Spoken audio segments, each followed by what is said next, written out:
40, a specific shift happens in your body that makes the old rules stop working.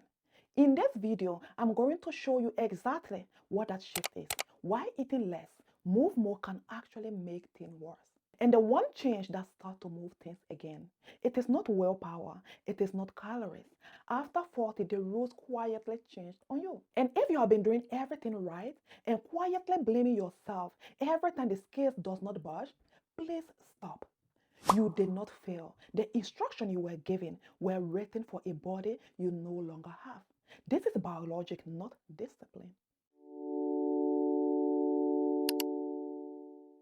I'm Zainab, I'm a nurse, and I have spent years watching women do absolutely everything they were told to do and still end up heavier, more tired, more convinced something was wrong with them. I went through it in my own body as well. So this is not theory only. This is what I've seen close up, paired with what the research actually says.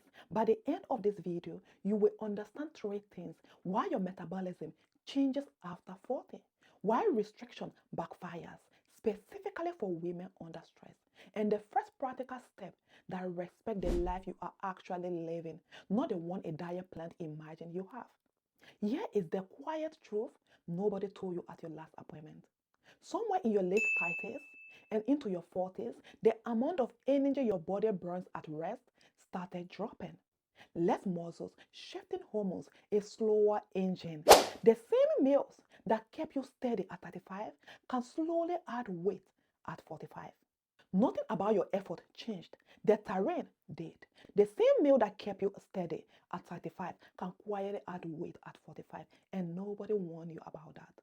So most women do the logic thing. They eat less, they cut harder, they add more cardio. And for a couple of weeks, maybe it works. Then it stops. And the more they cut, the more stuck they fell. If that's you, you are not imagining it, and you are not alone. In one recent survey, more than half of women describe themselves as burned out, exhausted, and stuck. It's not a personal feeling, it is the most common story there is. And here is something I need you to hear. Your metabolism is not broken, it is adaptive. After 40, with shifting hormones and a little less muscles, your body simply burns less at rest. Research suggests the drop can be a few hundred calories a day. That is not failure. That is your body adjusting to a new stage of life. But when you answer that by eating even less, you are asking an already cautious body to do more with fewer resources. And your body does the sensible thing instead. It digs in a hole instead. The problem is the instruction itself. Eat less, move more. Treat your body like a simple calculator. After 40, under real stress, your body is not a calculator. It is a survival system, and that changes everything about how it responds to being pushed. Let me explain what actually happens in plain English. When you drastically cut food and pile on exercise, while you are already stressed and undersleep, your body does not hear, "We are getting healthier." it hears, we are in danger. A body that thinks it is in danger does the opposite of what you want. It holds on. It protects fat. It slows the system it considers non-essential. It raises the stress hormone cortisol. Your body reads hard diet as danger. So it holds on to fat tighter, not looser. And here is the part that connects it all.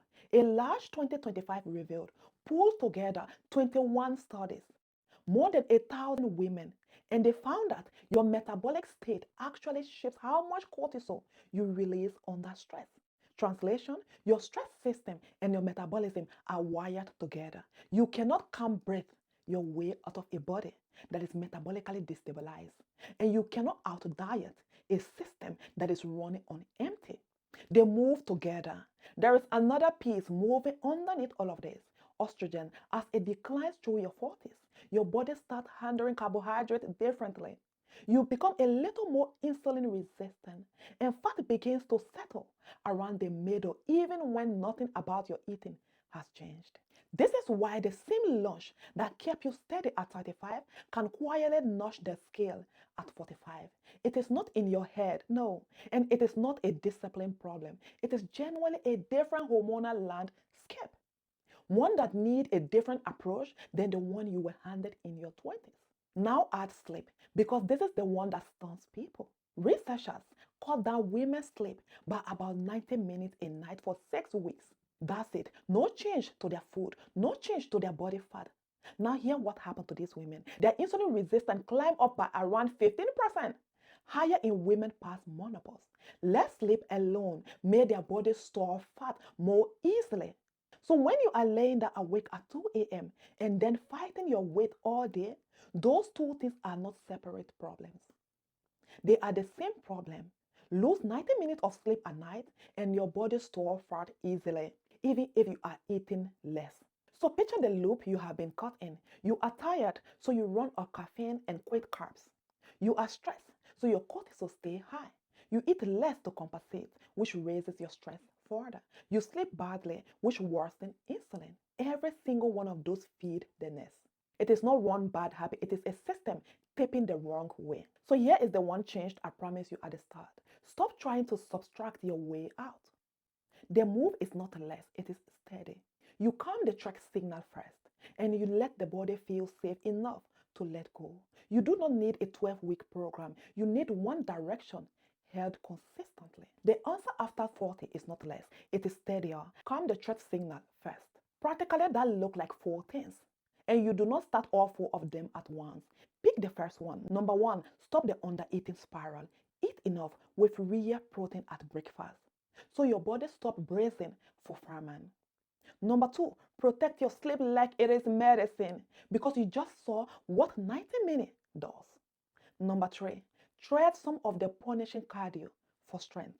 Muscle is the engine you are trying to rebuild, not burn off. Number 4, lower the background load wherever you honestly can, because cortisol is part of this equation whether we like it or not.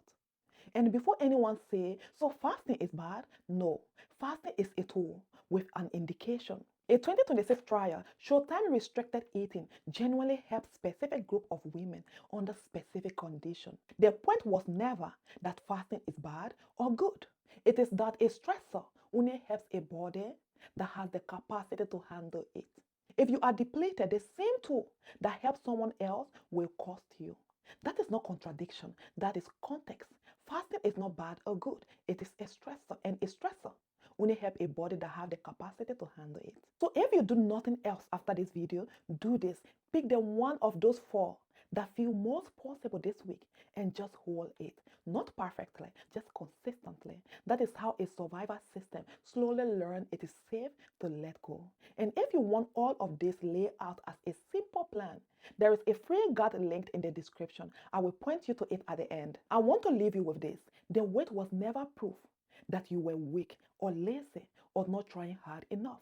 It was a signal from a body that has been carrying a lot and doing exactly what it was built to do under pressure. And if this finally made sense of what your body has been doing, I've put the whole thing into a free guide. The Metabolic Recovery Framework, the calm 3-stage version you can actually follow, remove, stabilize, and then expand. It is linked below. Start with stage 1, then tell me in the comments which of the 4 you are starting with. I rate them all. And if you want the next piece of this, I've got a video on why fasting works beautifully for some women and backfire for others. It is linked in the description. I will see you there.